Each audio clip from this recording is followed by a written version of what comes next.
Hepimizin zamanla yarıştığı, daha fazla şey elde etmek için didinip durduğu, sürekli cep telefonlarına yapışık şekilde yaşadığı bu dünyada çok az da olsa tıpkı yüzyıllar önce olduğu gibi doğayla iç içe yaşayan birileri var. İklim değişikliği ve modern sömürü düzeni onların nüfusunun azalmasına neden olsa da bu kabileler hala hayatta. Bu videoda dünyada hala var olan ilginç kabileleri derledik. Bu tarz videoların devamı için bu videoyu beğenerek bize destek olabilirsiniz. 10 numara Sentinel kabilesi. Sentinel kabilesi dünyanın en izole ve saldırgan toplumlarından biri olarak gösteriliyor. Yaklaşık 60 bin yılı aşkın süredir Hint Okyanusu'ndaki Kuzey Sentinel adasında yaşayan kabile üyeleri modern toplumsal düzeni reddederek dış dünyadan izole olarak yaşamını sürdürüyor. Dışarıdan gelen herhangi bir yabancı toplumla iletişim kurmayı reddeden ada halkı gelen kişilere oklarla saldırarak agresif tutumunu açık bir şekilde gözler önüne seriyor. Günümüzde bu ada hala hem ada sakinlerinin hem de ziyaretçilerinin güvenliği için girişe kapalı bölge olarak tutuluyor. Bölgeye herhangi bir bilimsel gezi çalışması yapılmıyor ve Sentinel kabilesi modern toplumdan uzak olarak yaşamına devam ediyor. 9 numara Surma kabilesi. Etiyopya'nın Surma kabilesi yıllardır Batı ile temas kurmaktan kaçınıyor. Batılılar tarafından devasa dudak tıkaçlarıyla çok iyi tanınıyor olmalarına rağmen herhangi bir hükümetle iletişimde olmak istemiyorlar. Surma kabilesi çevrelerinde bağımsızlık adına sömürgeleşme, dünya savaşları ve mücadeleler süregelirken yüzlerce kişilik gruplar halinde ve sıradan sığır çiftlikleriyle birlikte yaşamlarını sürdürüyorlardı. 1980'lerde Surma halkıyla konuşan ilk insanlar birkaç Rus doktordu. Kabile halkı onları cilt renklerinden dolayı yürüyen ölüler zannetmişlerdi. Bu kabilede çıplaklık asla sorun olmuyor. 8 numara Kayapo kabilesi. Kayapo, Singsu Nehri boyunca zor görülen yollarla bağlantılı 44 ayrı köyde yaşayan Brezilyalı bir kabile. Kendilerini büyük suyun insanları anlamındaki Mabengokre ismiyle adlandırıyorlar. Ne yazık ki onların büyük suları kökten değişmek üzere. Çünkü Singu Nehri üzerinde hala inşa edilmekte olan Belomonte Dam tamamlanmak üzere. Bu inşaat yüzünden ormanın neredeyse yarısı sular altında kalacak ve Kayapo kabilesinin yanı sıra bir sürü canlı ve bitki bundan zarar görecek. Vücutlarını renk renk boyayan, tarım ile ilgilenen, renkli başlıklar yapan bu kabile üyeleri yavaş yavaş modern dünyaya ayak uydurmaya çalıştığı biliniyor. 7 numara Spinifex kabilesi.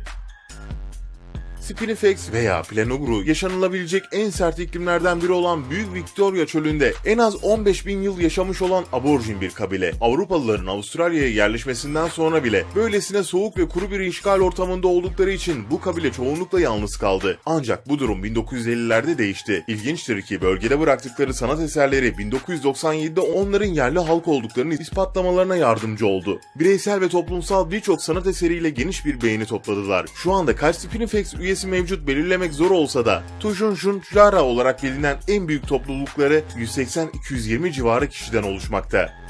6 numara Batak kabilesi.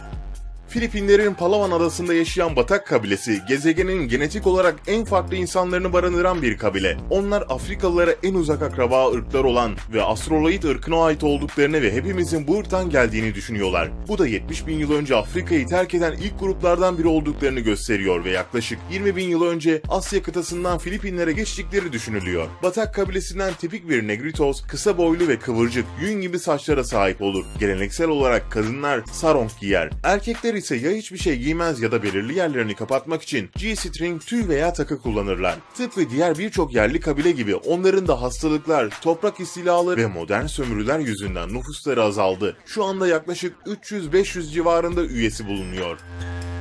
5 numara Andamanese kabilesi. Andamanese Negritos olarak da sınıflandırılır ama boylarının son derece kısa oluşundan ötürü Pikme olarak da adlandırılırlar. Andaman adasının Bengal koyunda yaşıyorlar. Aynı Batak kabilesi gibi onların da Afrika'dan göç eden ilk gruplardan biri olduğu düşünülüyor ve 18. yüzyıla kadar büyük ölçüde bir soyutlanma ile gelişiyorlar. 19. yüzyıla kadar daha nasıl ateş yakılacağını bile bilmiyorlardı. Andamanese kabilesi kendi içinde farklı dilleri ve kültürleri olan farklı kabilelere ayrılıyor. Bunlardan biri olan Bo kabilesinin son üyesi 2010 yılında 85 yaşında öldüğünde bu kabilenin de soyu tükendi. Diğer kabile Sentinelese ise günümüz teknolojik çağına şiddetle direnmesiyle biliniyor. Büyük Hint kültürüne entegre olmadan hala ataları gibi yaşıyorlar. Mesela balık, domuz veya kaplumbağa avlanmak için ok ve yay gibi tek tip silah kullanıyorlar. Erkekler ve kadınlar bitki kökleri ve bal toplamak için birlikte çalışıyorlar ve bunu yaparken de düzenli olarak şarkı söylüyorlar. Görünen o ki yaşam tarzları sadece kendileri için çalışmak. 4 numara Piraha kabilesi. Amazon ve Brezilya boyunca pek çok küçük, ilkel kabile olmasına rağmen Piraha kabilesi büyüleyici bir kabile, çünkü onların yeryüzündeki diğer insanlarınkinden çok farklı bir dilleri ve kültürleri var. Pirahalar genel olarak Batılılardan çok farklılar. Misyonerlerin mesajlarını tüm güçleriyle reddediyorlar ve bizim teknolojimizle hiç ilgilenmiyorlar. Liderleri yok ve bizim gibi cinsel takıntıları da yok. İhtiyaç duyulan kaynakları sağlamak için diğer insanlarla ya da kabilelerle cinsel veya duygusal ilişkiler kurmuyorlar. Çok fazla dış temaslarda bulunmadıkları için bu grup yüzyıllar boyunca değişmeden kalabilmiş. 3 numara Taku Atol kabilesi.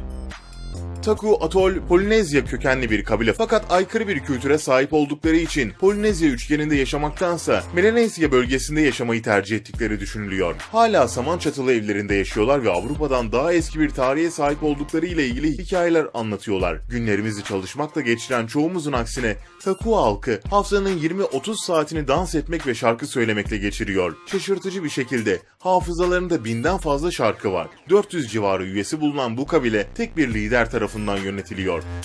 2 numara El Molo kabilesi.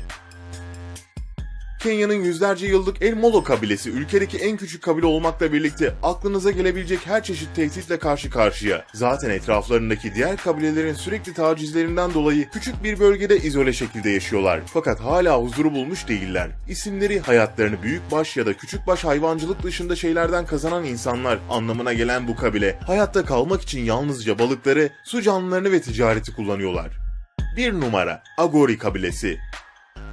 Hindistan'ın Varanasi şehrinde yaşayan ve ölüleri yemeleriyle ünlü Agori kabilesi, gören duyan herkesi şaşırtıyor. Ölülerin yakıldığı yerlerde yaşayan Agoriler ölülerin külleriyle bedenlerini boyuyor. Çok gizlice sapık ibadetlerini sürdüren Agoriler hakkında pek fazla resim, bilgi mevcut değil. Agoriler insanın en büyük korkusunun kendi ölümleri olduğuna inanırlar. Bu yüzden ölümle yüzleşmenin yolunu ölüleri yemek olarak görürler. Bu kültüre göre din adamları, çocuklar, evlenmemiş veya hamile kadınlar yakılamazlar. Bunun yerine öldükten sonra nehire bırakırlar. Agoriler de onları nehirden alır ve yerler. İnsan eti yemenin fiziksel ve manevi gücüne inandıkları için Agoriler Hindistan'da çok sevilmezler ve çok ağzı sıkı bir toplum olarak bilinir.